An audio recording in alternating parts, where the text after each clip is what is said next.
और अब बात बीजेपी के लिंगायत कार्ड की। बीजेपी के अध्यक्ष अमित शाह ने मंगलवार को लिंगायत और वीरशैव लिंगायत समुदाय को अलग धर्म का दर्जा देने को लेकर बड़ा बयान दिया है। बीजेपी अध्यक्ष ने कांग्रेस पर आरोप लगाया कि उसने सिर्फ वोट बैंक के लिए लिंगायत समुदाय का इस्तेमाल किया है। उन्होंने ये भी कहा कि लिंगायत और वीरशैव लिंगायत को धार्मिक अल्पसंख्यकों का दर्जा देना हिंदुओं को बांटने वाला कदम है। शाह ने कर्नाटक में ओबीसी कन्वेंशन को संबोधित करते हुए कहा कि मैं भरोसा दिलाता हूं कि लिंगायत समुदाय को बंटने नहीं दिया जाएगा।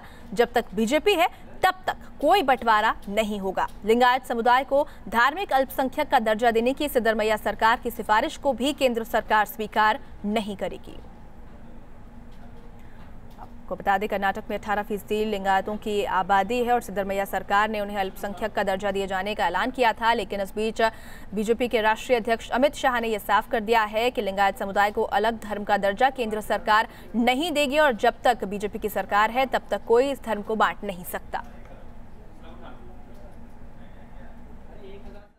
आचार संहिता लग जाएगी यहाँ पर, परंतु मैं एक बात कहना चाहता हूँ, सभी जगत गुरु महास्वामी ने एक चिंता व्यक्त करी है विभाजन की। मैं आपको विश्वास दिलाना चाहता हूं, कोई ये विभाजन करने में सफल नहीं होने देगा, हम नहीं।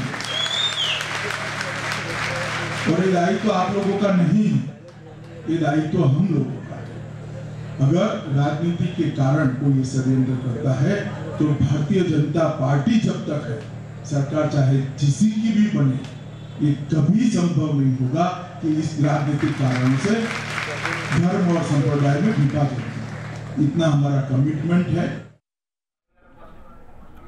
इस मुद्दे पर बीजेपी और कांग्रेस के बीच तलवारें खिंच गई हैं। क्या कहना है दोनों नेताओं का, आपको सुनवाते हैं।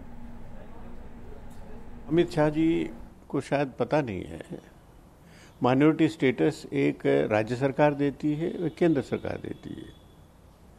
और कर्नाटका सरकार ने राज्य के लिए उन्होंने माइनॉरिटी स्टेटस दे दिया।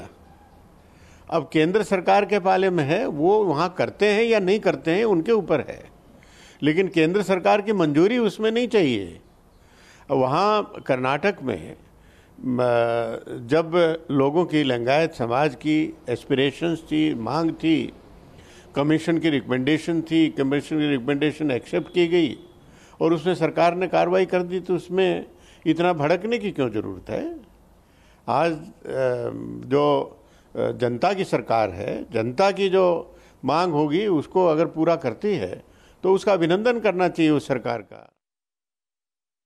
2013 में मनमोहन सिंह जी और सोनिया गांधी नेतृत्व वाली यूपीए सरकार, कांग्रेस सरकार ने इसको रिजेक्ट किया है।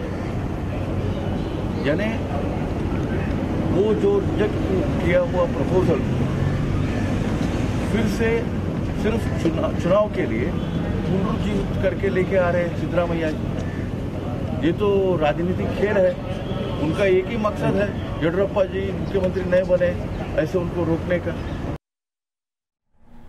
और हमारे सहयोगी धीरेन्द्र पुंडीर हमारे साथ जुड़ गए हैं इस खबर पर ज्यादा बातचीत के लिए। धीरेन्द्र जी, किस तरीके से समझ सकते हैं इसे, क्योंकि दोनों ही पार्टियां एक दूसरे पर निशाना साध रही हैं। बीजेपी जहां इसे ध्रुवीकरण की राजनीति करार दे रही है, वहीं कांग्रेस का अपना अलग तर्क है।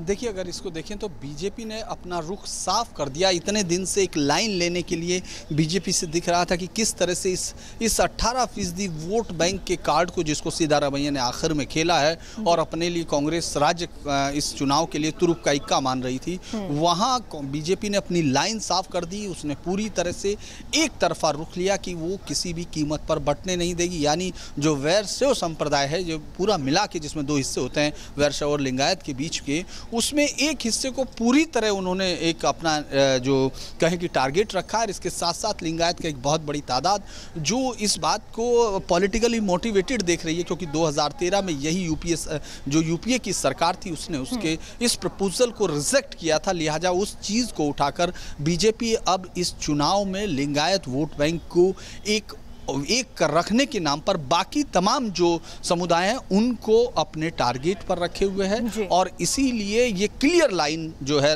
अमित शाह की वहां दिख रही है, जो बीजेपी क्लियर लाइन यहाँ पर और साफ साफ कह दिया है कि अल्पसंख्यक का दर्जा नहीं दिया जाएगा। शुक्रिया आपका तमाम जानकारी और बातचीत के लिए। रुक रहे हैं कुछ पलों के लिए, फौरन लौटेंगे कुछ और खबरों के साथ।